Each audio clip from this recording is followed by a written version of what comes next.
Good everyone, I am Rich Fidublin. Today I am going to demonstrate how capacitors store and release energy. Before we begin, I will introduce you about the materials for the circuit.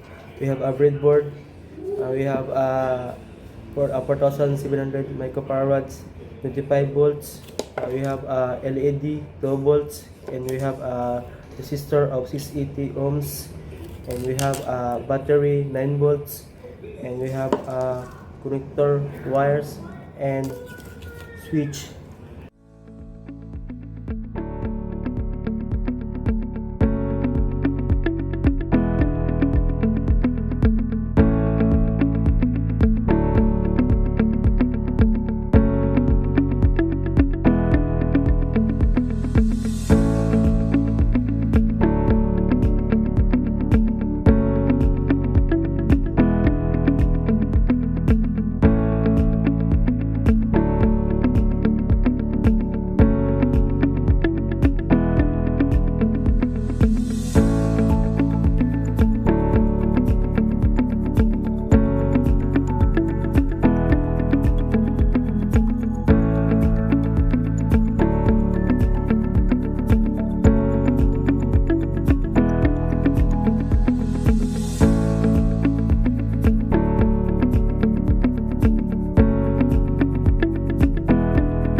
LED. The turbos lead as a visual indicator of energy flow. When the capacitor charges, the lead lights up, and as it discharges, the lead fades. These visible chains make it easily to understand how capacitor holds and release energy over time. The 680 ohms resistor marks with the blue, gray, brown, and gold controls current in the circuit. It protects the lead from the excess current and to slow the charging process, allowing a clearer observation of how capacitors store and release energy. This is a capacitor. The 25 volts and 4700 microfarad capacitor is the main energy storage component. Is the collect and charge from the battery when the power and release it when disconnected, keeping the LED red brightly. The demonstrate how capacitor act and show their energy severe.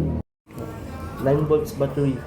The 9 volts battery supply the voltage needed for the circuit and towards it the charges the capacitor and powers the lead, providing a steady energy source for the demonstration. Switch.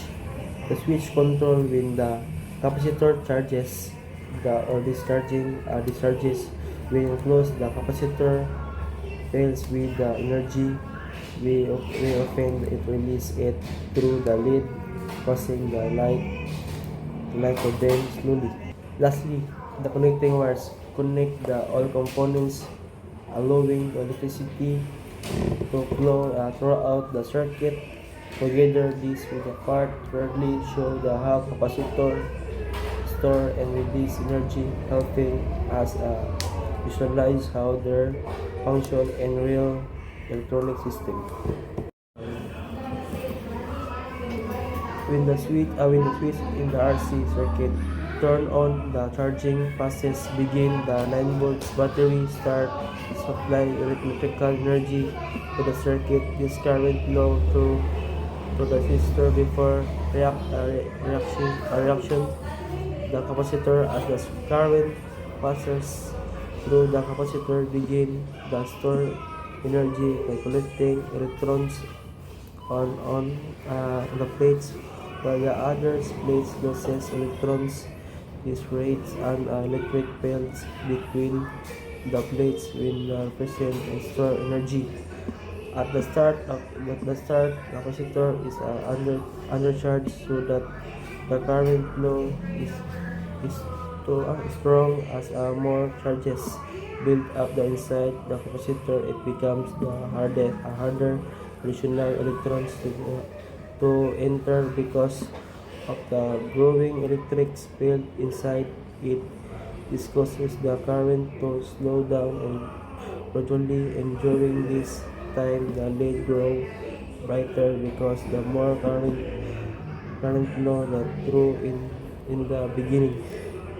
As the capacitor continues to charge, the voltage across its plates increase until it becomes the equal to the battery's voltage. Once that happens, the current stops flowing. The capacitor is said be the fully charges. The lead brightness slowly decreasing, may be ever turned off, showing the charging process as a react it limits. In summary, the charging process shows how capacitors store electric energy over time. The LED charging brightness acts as a visual indicator of how quickly the capacitor fills up with the energy, bright at first, then fading as the capacitor approaches full charge.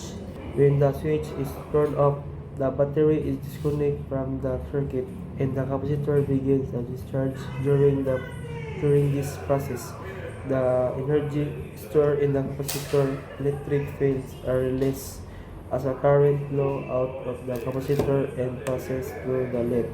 The resistor, the store charge now power the circuit temporarily even without the battery connected. As a beginning of discharge, the capacitor has a high voltage so that the LED lights are brightly as a store energy. With a gradually release the voltage across the capacitor decrease, causing the current to weaken this. The LED slowly fades, showing the capacitor is losing its stored energy over time. Eventually, when all the stored energy has been released, the capacitor becomes fully discharged and the LED turn off. This process demonstrates the capacitor can, as a temporary energy source, release the energy previously stored during the charges to power and other components in the circuit. When the circuit become fully charged, the capacitor has stored the maximum amount of energy it can hold. The voltage across the capacitor plates become equal to the battery voltage, meaning there is no longer difference in the potential to push current through the circuits. As a result, the flow currents nearly stop. At this point, the LED stops growing or becomes very dim because there is a little no current passes through the capacitor acts like an open circuit, blocking any further flow of current from the battery. The energy is stored inside the capacitor electric field and remains there until circuit path in charge or discharge. In this state, the circuit reacts electric balance. The battery is no longer doing works. The stored energy in the capacitor can later be released if the circuit is opened or connected to a new path.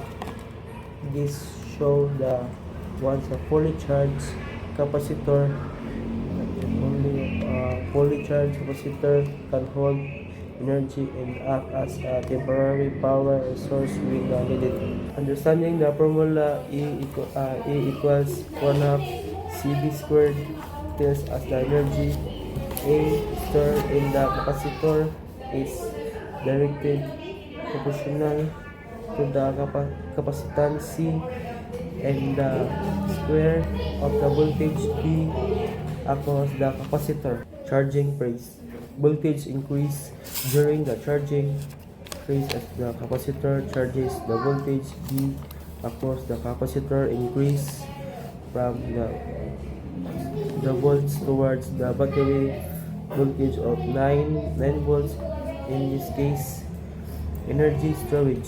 As a B increase the energy stored in the capacitor E, the energy stored increase following the formula that capacitor getting energy from the battery. Lead brightness. The lead brightness is the indirect indicator of the current flowing in the circuit. Higher current means more electrons are moving, which initially correspond to the faster increase in the capacitor voltage, and therefore its stored energy. The initially bright LED indicates as a rapid increase in stored energy. Dimming lead. As the capacitor charges, the rate of voltage increase and slow down the current. The current decrease in the lead dim. This dimming indicates that the rate of energy storage is decreasing. Even the total energy stored is still increasing until the capacitor is fully charged. Discharging phase. The voltage decrease during the discharging phase when your switch is the circuit is to allow the capacitor to discharge through the lead and resistor. The voltage across the capacitor decrease from its maximum value towards volts. Energy resist. As the voltage decrease, the energy stored in the capacitor E also decrease. Following the formula of capacitor release stored energy. LED lights up against the LED lights up again because the stored energy in the capacitor is now being used to drive current through the LED. Dimming during the discharge. As the capacitor discharges, the voltage decreases, the current decreases, and the lead then this dimming indicates the fully energy stored in the capacitor is being depleted, and the rate of energy release is slowly down. Fully charged state. Maximum voltage. When the capacitor is fully charged, the voltage across it is approximately equals to the battery voltage is 9 volts. Maximum energy. At this point, the energy stored in the capacitor according to the formula A equals 1 half CV squared is the maximum value for that particularly capacitance and voltage. LED off or very dim. The LED is off or very dim because the current in the circuit is nearly zero. The capacitor is no longer accepting significant amount of the additional charge and therefore energy. In a summarize, initial charging, the Bright LED at the start of charging suggests a rapid increase in the capacitor voltage and therefore a rapid increase in stored energy even through a current measuring voltage directly. Dimming during charging. The dimming LED suggests that the rate of the energy storage is decreasing as the capacitor charges. Discharging. The LED lighting up during discharge is demonstrate that the capacitance has stored energy. The duration and brightness of the LED during the discharge qualitatively changes the amount of energy that was be stored.